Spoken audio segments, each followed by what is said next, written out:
Dang, did I just shut my computer down? I am seriously trying to get this set up right. Hi, so I am coming on. Hi, everybody.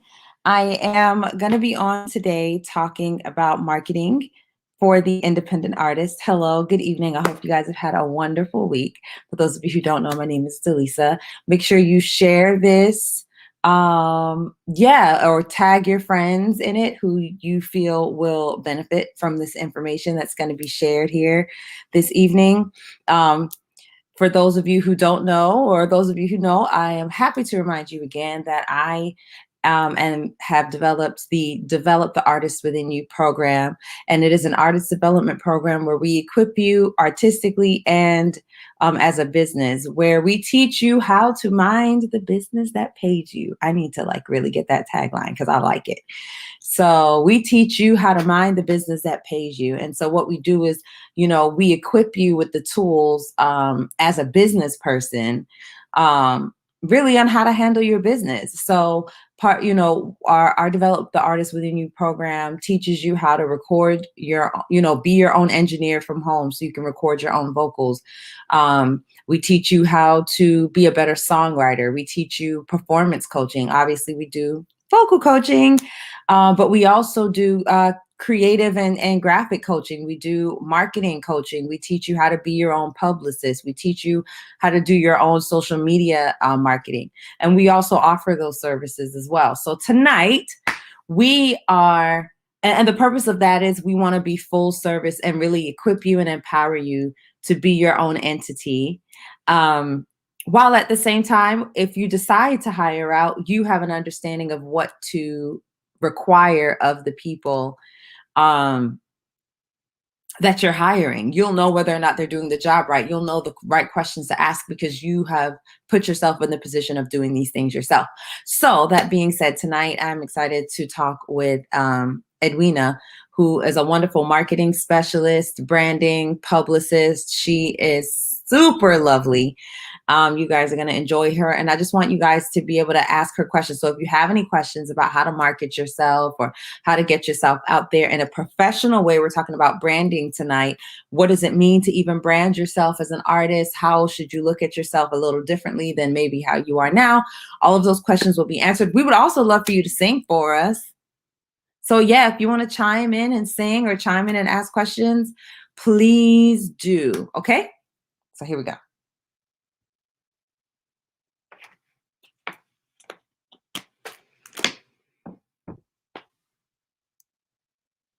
Hi, Tamala Hairston. Hi. Hi. How are you doing? Good. How are you? Good. My scenery is a little bit different tonight because I was running a little ran into some traffic. So I'm in the car, but I'm super excited to speak to you and your lovely audience about branding and marketing. Did you want to start? Did you have any initial questions for me, or how do you want to pick it off?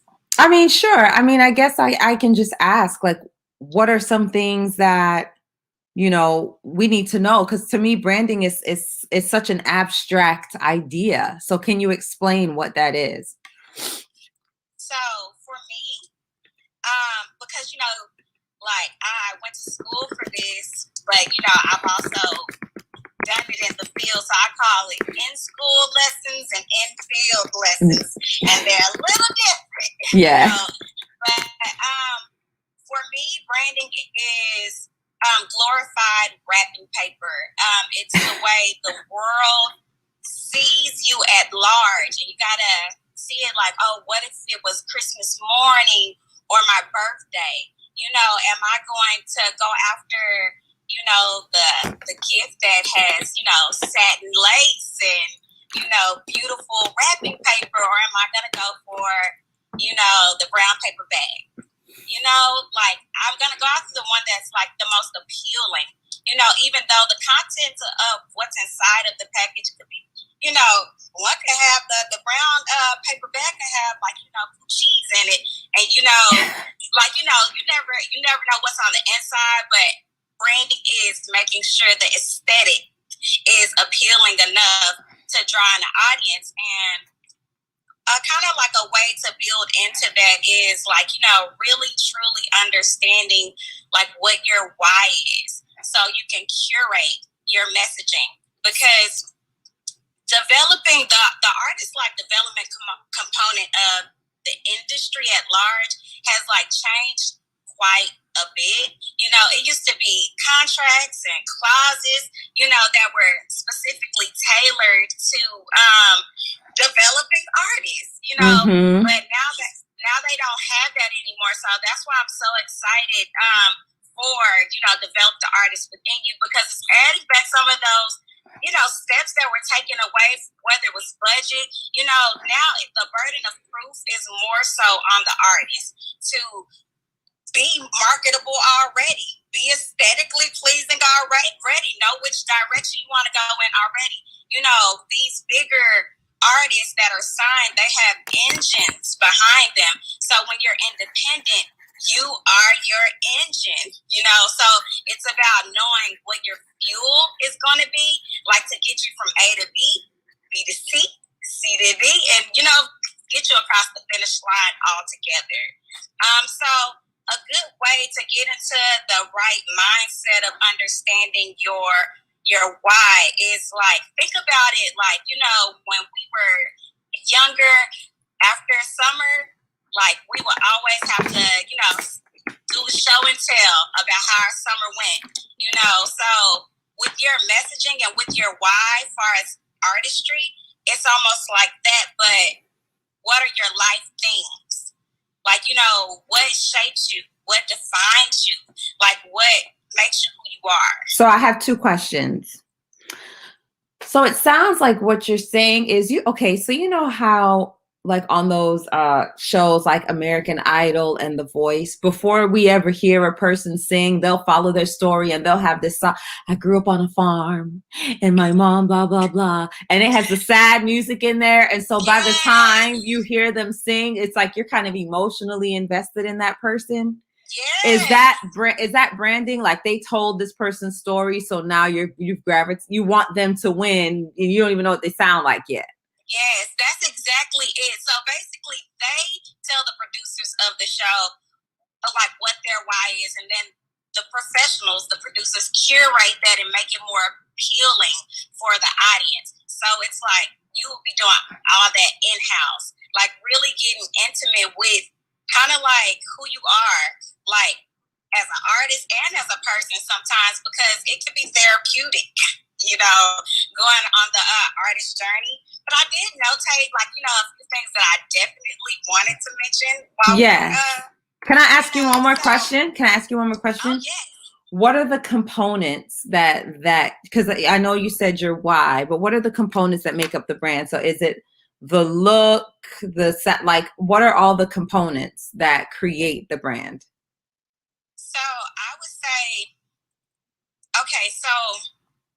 say, like, what is your, like, if you notice, like, whether it's Lizzo, like, whether it is Michael Jackson, whoever the artist is, you're gonna, like, notice, like, the way that they align is based off what their overall messaging is. So I would say that what, like, makes up the overall brand would have to be, like, you know, obviously the aesthetic, but also, like, the mission. Like, what is the overall mission of, like, your purpose? Like, what are you trying to push across?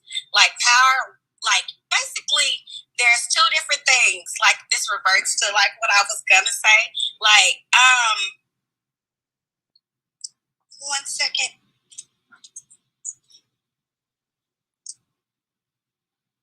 So, essentially,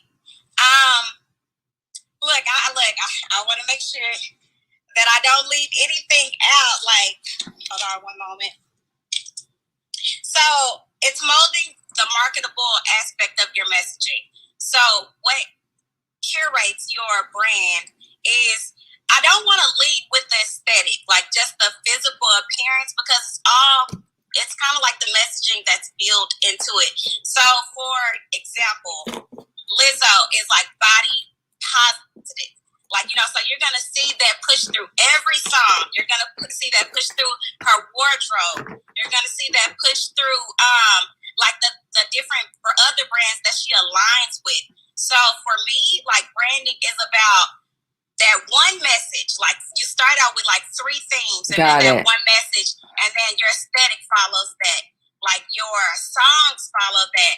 Like, you know, your delivery follows that. So I'm sorry, I got a little foggy there for a second, but really for me, it's 3 themes that lead to a message, and then that message has to be backed up in every single aspect of your brand. Got it. So with Michael, like for Michael Jackson, he wanted to be the legend before he was even the legend. So if you notice, everything that he did was like bigger and bolder. He stayed with, you know, diamonds and the adornments and, you know, the big hats, the big everything, just glamorous, because that's how he wanted to be seen. He wanted to shine bright like a star. Like, so you see like the glitter and the glam throughout everything. Got the it. songs, he was the strongest. So yeah. Cool. Okay. So then what is Beyonce's branding? So she actually created a whole different like persona, because maybe she didn't feel like, okay, if I came out there as Beyonce, I don't know exactly how it would go. So let me curate Sasha Fierce. You know, so she's demanding, snappy, she's all these things that maybe she doesn't necessarily embody. You know, she's sexy. Like, you know, she's form fitting. You know, she's sensual.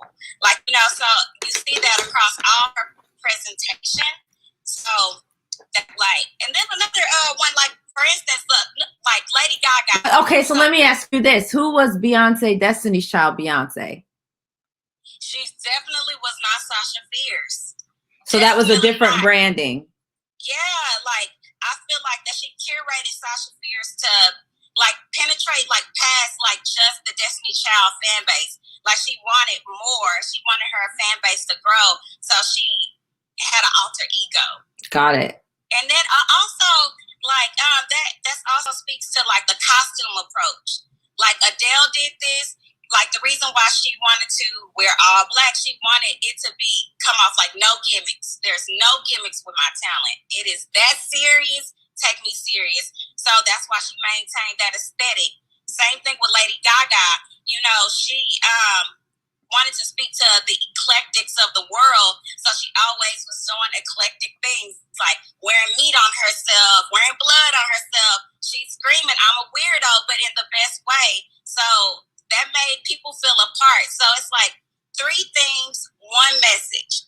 Like, I that's the way I see it. I close my eyes, like, what are the 3 things that, you know, you feel like define you? If you have to come up with 3 words, and then from those 3 words, narrowing it down to a message, and then it literally being filtered through every single aspect of your brand. So that's the curation of your social media content should speak to that.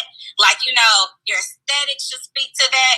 Like, you really, really shouldn't deviate until it's recognized, because that's what brand recognition is. Like, so that's why you didn't see Adele in black one day and yellow one day, and, you know, she wanted it to be a staple first, and now that her career is built, she can deviate now.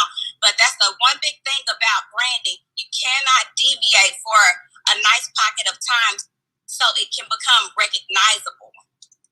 This is so good. Yes.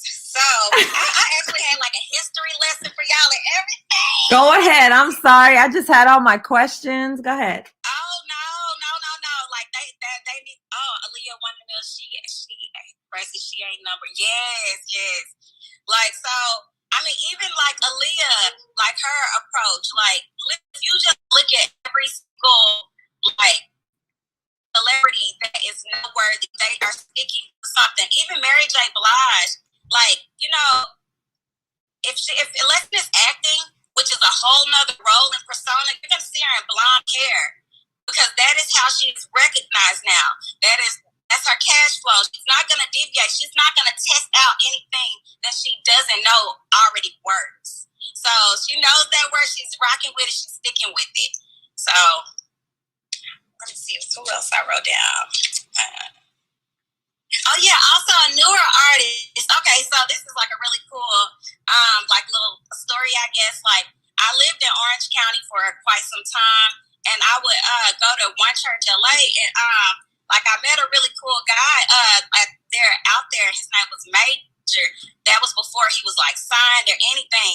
And one thing I can truly say that was super cool about his brand is he maintained his aesthetic. So because he had like a dated sound, like that jazz inflection, he looked like he belonged in that era. I mean, I'm talking the heads, I'm talking the jury, the vibe, the cadence, everything.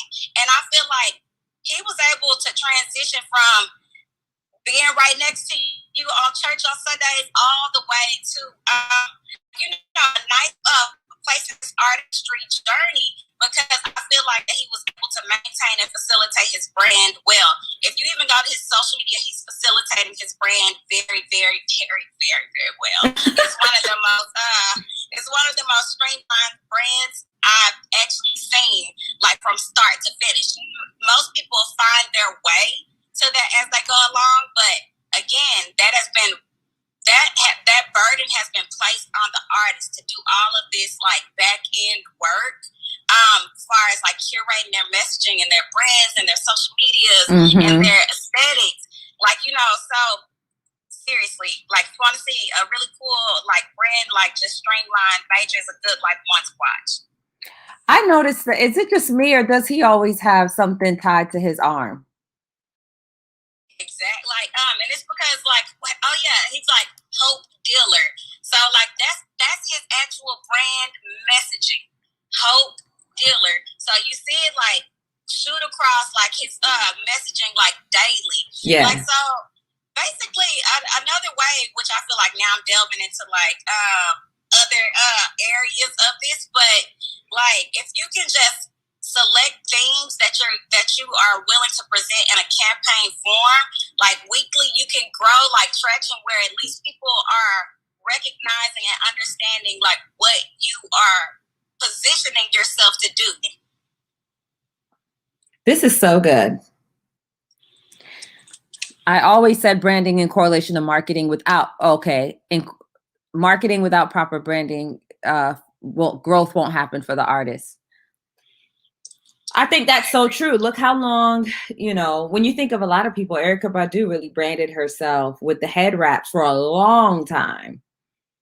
Literally. Yeah. And then I also feel like that the cool thing about it is that after you have become recognizable, then it is okay to deviate, because how awesome is it to see like Brandy with like non-braids sometimes? It's like, oh my God, like it's a gift, so it's just about like putting in that effort to build your aesthetic. Like if you're gonna be like a hippie child type of singer, then you want to look like a rock star. Like it's just like those are not things that like build into your brand recognition.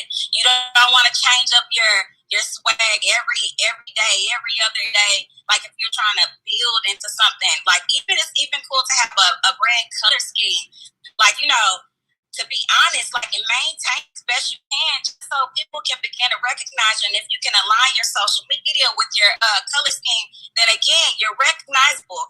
Align your logo, your website, you're recognizable, and you're just building your thumbprint online to where it's already overly saturated, like nowadays, with everybody who wants to do this, that, or that, and it used to be more of a discovery, like scouting process, and now anybody can present themselves online. So that's why you want to curate your messaging. That's why you want to curate and have a brand, because that puts you that much, ahead of like, the next person that's next to you trying to do what you're doing. I think of Janelle Monáe. She wore those, was it a tux or just a suit or whatever, for the longest. And then when we finally saw her in a dress, we were like, oh, a gift. It's a gift that keeps giving. Like, so I love it. I encourage really anybody who is doing artistry to like nail down what that aesthetic looks like, nail down what that messaging and mission looks like for you. Even if you have to observe someone that you really honor and reverence in the industry and take small things away from it and build into your own narrative, because it's gonna matter. Like I even say, let's say someone passed away in your family or something like that, and they're the person that really really did it for you, or your grandpa's favorite style of music was jazz, or something of that nature, then you can build into messaging like that. You can build into your trauma, like whatever your narrative is, whatever you've actually been through, you can use that to resonate with people like you. That's how you build your audience now. It's not just off of your talent, because it's too many talented people. Sorry. Oh, no, go. I was even thinking of, you're right, and I was thinking of Patti LaBelle. I remember her saying, I'm not the sad love song lady. And then I thought about it, and I was like, she really isn't. Like, her songs are like, you are my friend. Like, if only you, like, they're always like these hopeful, really either fun or just like these hopeful, lovey, ballads. Like, she really isn't that. And then you have people like Toni, who is the sad love song lady. Like, look, yes. she didn't really build her brand based on happy times necessarily. Yes.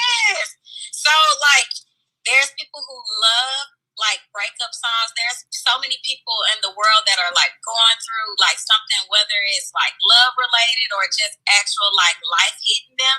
So there is a resonance chamber for every single area of life. So why not build your narrative based off of yourself? You have two types, in my opinion. You have who you would like the world to see you as, and then you have who you are truly purposed to be seen as. And whichever one, stick with it and commit, truly. Do you I lost my question. Oh my gosh. Look, long as it wasn't just me. No. Okay, I had a question. Do you think that an artist should, obviously I think you do think that. I was going to say, do you think an artist, because as I was thinking about, okay, so Toni is the sad love song lady.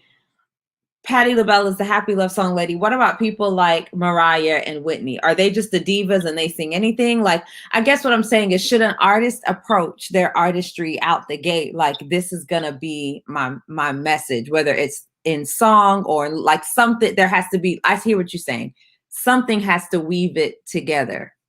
I think that they have to now, because either you're going the route to try to be signed but still they're going to want you to already have so much more than you normally have, even if it's just followers. They're not just taking people as is, no more as is sells. Literally, everybody that you see getting signed now has built some notoriety for themselves in some capacity, which I'm not super duper fond of that, because I think scouting is cool, and things like that. But I also, this is the way it is. And to speak to the Whitneys and Mariah Careys, I feel like they and the Celine Dion's, they were signed, and their brand was curated around them being powerhouses. So just dramatic singer, basically. Got it. Understood. So people are saying that was going to be their question too. So then my question is all right, so let's talk about the gospel music industry. I feel, just listening to what you're saying, there may be less room to play with in the gospel industry to create a narrative.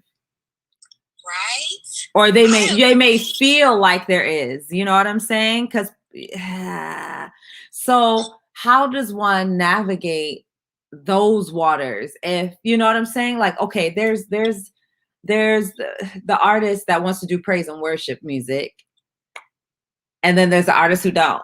Like I don't really feel like there's a lot in between. So like how do you feel like that industry navigates branding? I feel like that you're so right in the sense that everybody's narrative in the gospel industry is we love God and we worship God. Like, so that's a very common thread. But I feel like also the cool thing about that though, and this is where someone could really like, you know, take the industry on in a unique way is by, yes, I am a servant of God, but I am still a person. You know, I still, like, you know, being more open about what they're willing to deliver within the messaging of their sound will be like how they could pivot, you know, an industry that's already like so centered and focused on Christ, which is really cool. But, you know, like just what you're a Christian does not mean that you don't date. And what I found, yeah, and I feel like what I find too, because I'm listening to you speak and it's kind of coming together because the branding in that gospel industry is the same. The sound tends to be the same. The look tends to be the same. So it's like for every one person that's on the radio, there's like 150 other people that sound and look just like that. Exactly. So I just feel like that within the gospel industry, like if any artist in the gospel arena would just take the moment to like think about what it would look like living in their purpose, like not just for the aesthetic of Christianity alone, like living in your purpose, following God, but also the dips and the bumps, the obstacles that normal people face. I feel like that, you know, there is a pretense, like, you know, that with God we can do anything. Like, so that is what the messaging is in the sound. But I feel like that if people display a few more hardships and a not so I feel God picked me up, but I just feel in general, like, you know, then it will resonate, like, you know, differently because it can start sounding mundane and monotonous. I mean, it's beautiful though, beautiful, beautiful, beautiful. But you know, just different storytelling choices. You know, so that was really good.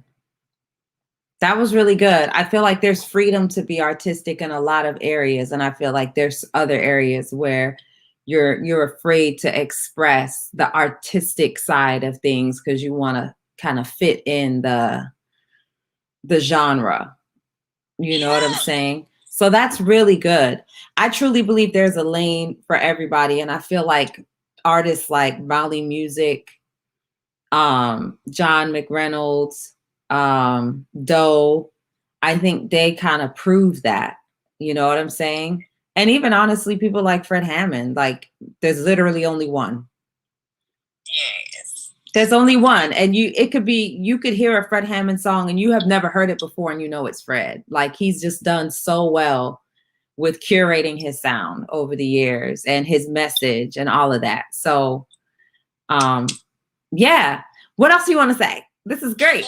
Well, okay, somebody has a question. Do you feel that R&B could back at the top if the market's right? Well, okay, go ahead. You answer that. I feel like things are cyclical. I feel like when I was growing up in the 90s, R&B was pop music. I just think hip hop and R&B just reached this pinnacle that it was popular music. And I think it just kind of veered away. And I feel like the cycle will that's my thoughts. But what are your thoughts? Well, I mean, I think that R&B could easily like be back on top. I feel like that more and more every single day, other people groups are tapping into it because it's being streamlined to where it's not as R&B-ish as it used to be. Now you hear like, you know, different sounds within it that to me makes it feel more pop anyway. You know, so I definitely like, you know, with people like Jasmine Sullivan, like, you know, R&B, I feel like that's very easy. I feel like that Jhené Aiko is even like R&B and she, you know, that she's definitely mainstream with it. So I mean, I'm not even a really biased person, and I feel like that R&B, like, you just that sound will take the place of pop, like, in very, like, soon coming years. I feel like the success of Justin Bieber shows that R&B was always pop. Literally. But I don't see any difference in the music he sings and what Usher would sing. I feel like it's the same kind of artist. You know what I mean? Exactly. Yeah. Just a different face. Just a different face. So, yeah, and I think there's a lot of great R&B artists now, these alternative R&B artists, these funk pop artists. They're just, they're amazing. I think the difference now is the market share, I guess, isn't controlled. And so there's just so many people doing this sound now, whereas growing up, you could pick the top 10 people off the top of your head. Oh, I like this, and this. Now, again, for every sound that you hear, there's 100 other artists doing that same sound and also literally in the market at your fingertips at the same time. So then it's harder to stand out as one over the other. And it's okay. I mean, they're all great. You know what I'm saying? And it's not that one is even more talented than the other. Like, I love Pink Sweats. So, like, it's just everybody is, I feel like the digitization of music has really evened the playing field so that everybody, everyone, there's access to everyone. If you're really willing to look, there's access. That's how I feel about it. What do you think? Yes, the accessibility of the dream. Like, it's just, anybody can have it if they want it. Whereas, like, back in the day, like, people scouted for you. That was their job, to scout for you. I'm not saying that. And they got paid a lot of money. Now. Yeah, like the discovery fee that people used to get just to find talent. Whereas, like, now, it's just, again, that burden of proof is placed on the artist. So it's like talent is just, like, no longer enough. It's like those fundamental, like, things. Like, I thank God for developing the artist within you, because at least there is now a pipeline. There's all those additional steps. Like, people used to dress you. Like, people used to look at you and say, you would look good like this, haircut up, blonde, snip. Yes. Yes, I'm telling you, like, thoroughly. I mean, you could come in like a blank canvas. Now they want you to be Mona Lisa. Like, they want that canvas to be pretty, like, well, like, painted, like, so they can see the direction, so they can just add seasoning to that. So this is why it's going to be very important to get very, very intimate with your messaging, molding your messaging. 3 things, 1 message. If you don't take anything else, like knowing the 3 things of your life, the 3 words that describe you, and being able to formulate that into 1 word as one phrase or 1 sentence as an artist, that is like your elevator pitch. Like, businesses have an elevator pitch where they can say, like, okay, this is what I do, this is who I am, and this is why you should, choose me for whatever reason. So as an artist, you have to curate your own personal elevator speech, in a sense, so that when you do come into, like, the right moment and the right setting, like, you're on cue, you're up to par, like, for the arena you want to be in.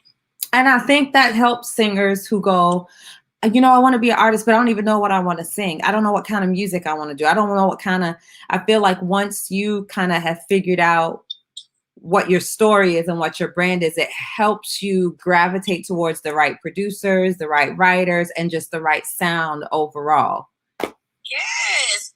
Like, and it really is, like, the best way to truly go about that is just assessing your life.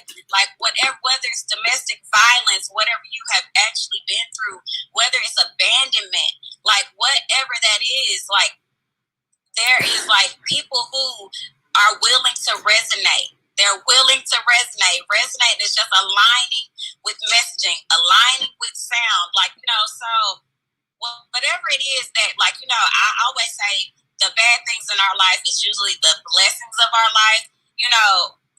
I would just say, get your themes together. Wow. Your life themes. So somebody that's been through abuse, that can be their thing. So then what happens is they start aligning themselves with women's shelters. They start doing interviews with people with domestic abuse, like all of these things just kind of start lining up because that's their angle, is what you're saying. Yes, and they can start campaigning from that point. Like, a huge thing is like people are also wondering like, oh, where's the perfect place or the perfect opportunity to display my gift, especially if they're not already actively performing. When you align based off of like your personal narrative, then you can go into those different organizations, and I'm pretty sure that they would more than love to, like, for you to also speak, as well as like, share your story and share your gift. And then like you're building support and infrastructure not only into your brand but your purpose as well. And I always feel like that when you're aligning your brand with your purpose, you're going in a better. It's kind of like more of a well-lit pathway. Somebody said, but what if you've been through that, but you don't want that to be your brand? Like, what if you don't want to relive it, or you don't want to bring your whole family into, your brand or whatever? You just want to do, you know what I'm saying? Yeah, of course. Like, that's why I said it's two. You either, you got to figure out how you want the world to see you, like, or how you're meant to be seen. Like, I had a client who literally, upon inception, she said, I want to be seen as a bad, like, I want to be seen as untouchable. Literally, this was her goal. I mean, and she's super successful now. And she had to pivot from that, because that was more of a how I want the world to see me. Because like you think like Rihanna gives off that, or yeah. You can't mess with me, like so. This is exactly how she wanted to be seen. That was like, that means that her aesthetic would have been more of a like off-putting, like dark colors, dark lip, like edge, just a very strong edge for that to be pulled off, like but realistically, now she ended up going back to what her kind of like purpose is, more of something earthy, that aesthetic, because she couldn't maintain being a baddie. Wow, really? Like, if that's not who you are, like, because it takes a certain level of edge, then you're going to be compromising your brand all the time. So that's why I say whatever you pick, whether it's how you want the world to see you or how you feel like you're meant to be seen, you have to commit to it. Yeah, you have to. So she couldn't commit? Like literally, I'm going to tell you, it's not that she couldn't commit. She was more marketable coming from a different place. Like she like, she wasn't landing as many gigs when she was the bad.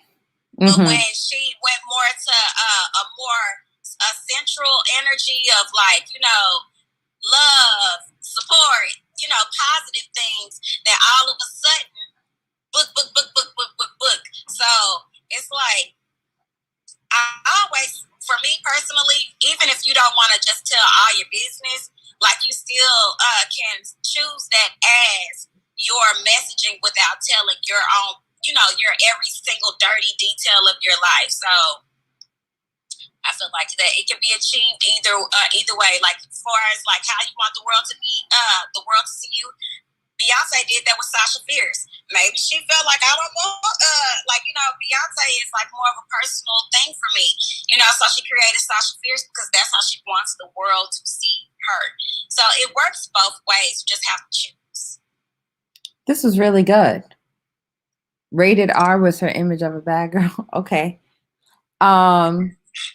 Yeah, thank you guys so much for supporting with badges. This is wonderful programming. I got to remember to always put that up there. Does anyone else have any other questions? I'm good. I think you gave a wealth of information and so much. I mean, even for me as an artist, I feel like I've figured out my brand as a vocal teacher. You know what I'm saying? I feel like I'm starting to finally get it as a singer. Because I think for a long time I was that singer and I was like, oh, you know what I'm saying? I'm just gifted. Just listen to the sing, Exactly. I mean, I'll just sing. What do you sing? I mean, literally, I'm not even being funny, but everything. Literally, no games at all.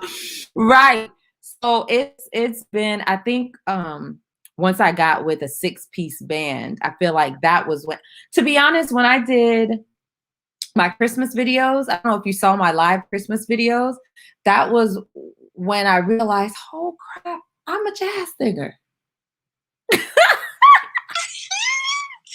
Wait a minute. If I didn't know me, I would be assured that that girl was a jazz singer.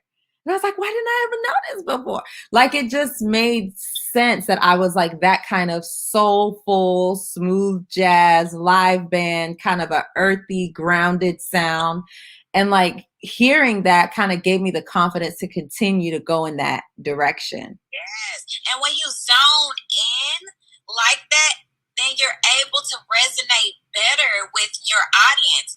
Because like at the end of the day, when you're doing a whole bunch of different things, like again, it's hard to become recognizable because there's no actual like staple. And a funny thing is, a lot of people always say, yeah, you know, a lot of the stuff I hear from you, you know, it's real jazzy. And I'm like, I mean, not really. Like in my mind, I've never connected like the dots like that until I really heard myself with that band. And I was like, holy smokes. So it helps as an artist to kind of know what you're trying to do with your music, what kind of production you want, what you know, just your overall sound, your overall approach, because then, like you said, it'll have this streamline. Like you look at Layla Hathaway, she sings on gospel records, she sings with people like Jazz Specs and Jazz, she sings R&B, but there's the common thread of her voice and the way that she comes across, and everything she does feels really earthy and feels really full and feels really sweet and soulful. You know what I mean? That's the common thread to me. Yes. So also, like, you know, as we're finding our exit points, like I feel like that another thing that is, you can also look at artists who you feel like their careers are not going as fast as you think that they should, or taking off as fast, or hitting the like those benchmarks of an artist, like how, you know, you think they would. You can actually like go into like look at their artist journey, and you'll see, has there been detailed messaging? Are they aligning? You know, is their aesthetic matching what they're writing? Is their branding matching their sound and their look? Like how, like you literally, if they're not as successful as they could be, you can almost always go find out the method, what went wrong. Wow. Like, literally, like truly, like I'm gonna tell you, like, and I love Jasmine Sullivan so much. But her brand keeps changing. Yeah, like, but now she's finally branding herself properly. And now you can see her aligning properly and like curating things outside of music that also emphasize music.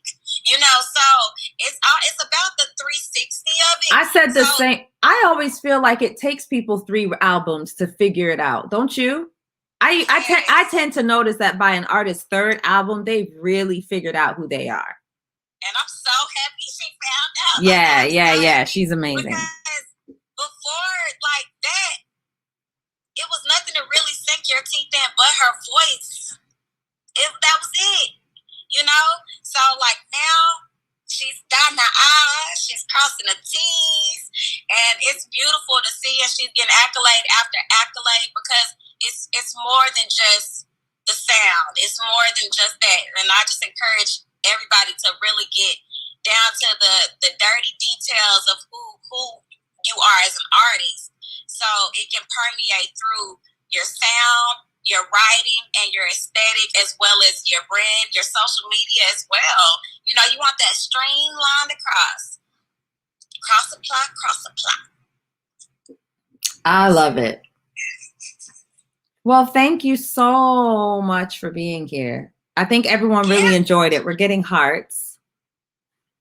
Yes, thank you. I thought that people was gonna sing. Oh, are y'all gonna sing? Sing for her. Sing for Edwina. Nobody, no, I don't know what it is. Everybody, whenever I'm on Saucy Sundays, they be coming through. And then when I do my own, everybody gets shy. It's like, I know y'all are the same people. I know you are. So if somebody wants to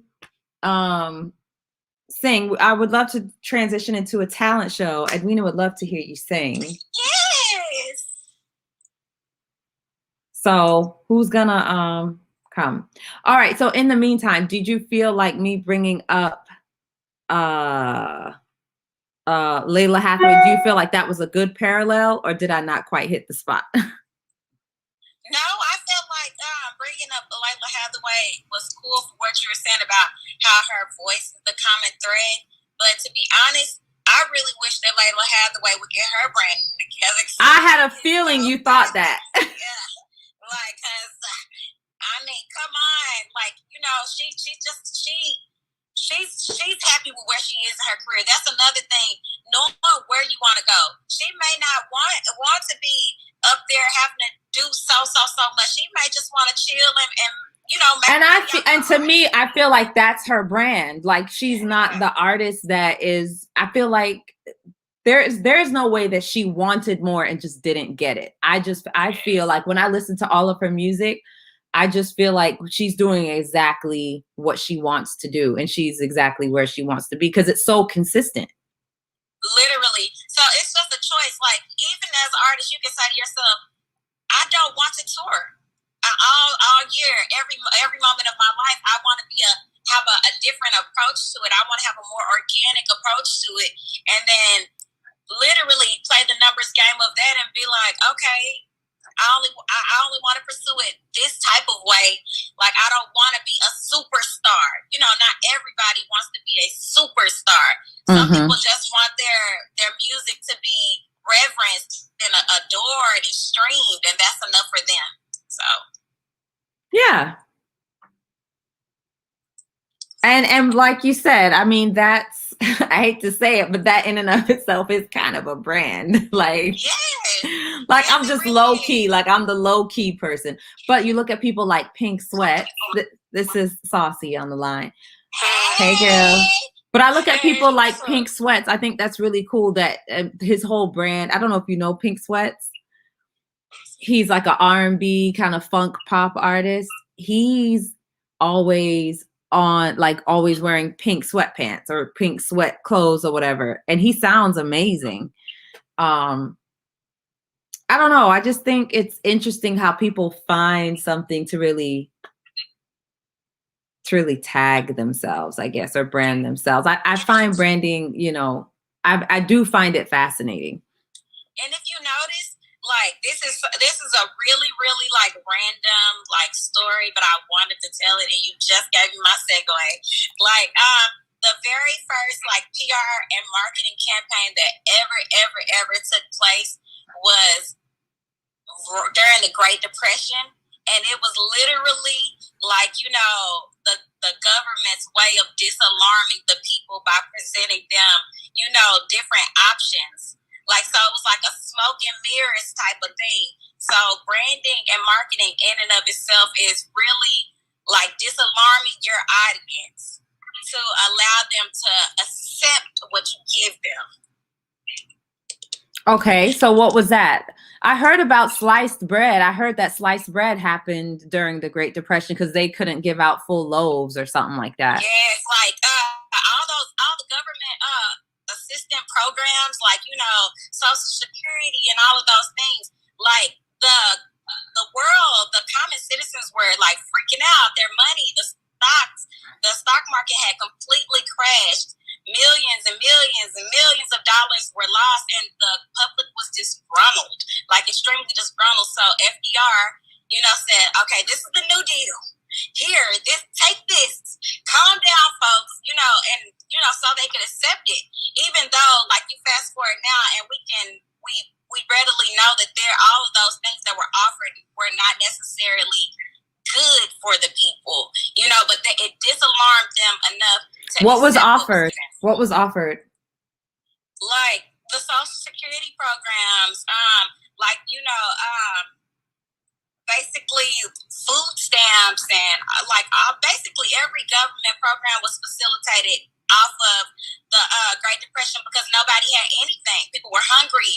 Like, people were essentially starving. Like well-off families were no longer well-off, like, you know, all because of this. So it's almost like the government had to put people on its back, you know, and I, you know, fast forward, you know, you don't want to be carried by the government. You know, there's whole, like, you know, people groups are still being carried by the government because of that, you know, because it was even introduced. Got it. You're right. But so before then, it didn't even exist. That's so interesting to think of. So what do you think about one last question? Because now my mind is going. Mariah Carey's brand. I personally, when I think of Mariah Carey, even though I've known of Mariah Carey since, you know, she came out with her first record, to me, the Butterfly era just stands out to me as Mariah Carey. Why is that? I really, really love the Butterfly era, but I feel like that she rebranded herself, like with the that math equation with JD, because like yes, for some reason, like right before then, I mean, obviously it was like, you know, conspiracies going on that was to the D, but like, you know, she couldn't like reach back to like what her predated like success was until that rebrand with JD when she came back as like out with so death and all that. Yeah. Then everybody like, you know, reverenced her for who we always knew her to be, but it's like without that rebrand, that wouldn't have taken place. And I feel like that during that rebrand, she went from like just mostly like big beautiful ballads to more funky stuff and more of a like hip urban like, you know, vibe and flavor, as well as like if you notice, and all of her songs at that point was like quirky lines. Like very, very quirky lines. Like if the chickens is ass, then I'm lotion. Like, you know, just crazy stuff. Like, you know, seriously. If you notice, like in that whole like, you know, rebrand era, it was like nothing but quirky stuff that was like, what? Did she just say what I think she said? So she was going on a whole rebrand campaign to like, you know, just really get everyone's attention. And then she like reintroduced the old Mariah. Like, okay, I just need to get y'all attention real quick. You know, but I love the Butterfly. That's so funny. Someone said Mariah equals golden shimmer. Exactly. Yes. Go. No, but I love it. Well, do you have something to say, Saucy? Hi. You know, I'm just sitting here listening to the conversation. Like, these are type of talks I have on my live as well. So I think it was cool. Awesome. Conversation. I was nervous. What? So nobody wants to sing. I swear it's the weirdest thing that people don't want to sing on my lives anymore. I don't know what this thing is that happens. Sometimes I get lucky. Set too high. I really think that's what it is. I think it's me. Like, I ain't singing for the Lisa. All them runs. But they sing for me on Sundays. That's the weird thing. It's the Lord's Day. Right. It's the Lord's Day. Everybody feels like singing. So this is cool because both Edwina and Nifa are part of my Develop the Artist Within You program. As you can see, Edwina is a complete expert when it comes to branding. And you guys know that Saucy is an expert when it comes to social media marketing, as Edwina is as well. She's amazing at marketing and websites and all of that good stuff. And you guys can access both of them through the Develop the Artist Within You program. What else do I want to say? So I'm doing a conference that's coming up November 6th, the Develop the Artist Within You conference. You guys can go to my website to inquire, to get more information on that. If you want a free, oh my gosh, what is it called? A free e-zine or report or whatever on the Develop the Artist Within You. If you guys want to get an introduction to it, you can go to the link in my bio or in Saucy's bio. And I just want to say thank you guys so much. Make sure you follow us to continue getting this great information. Again, thank you guys so much for the badges.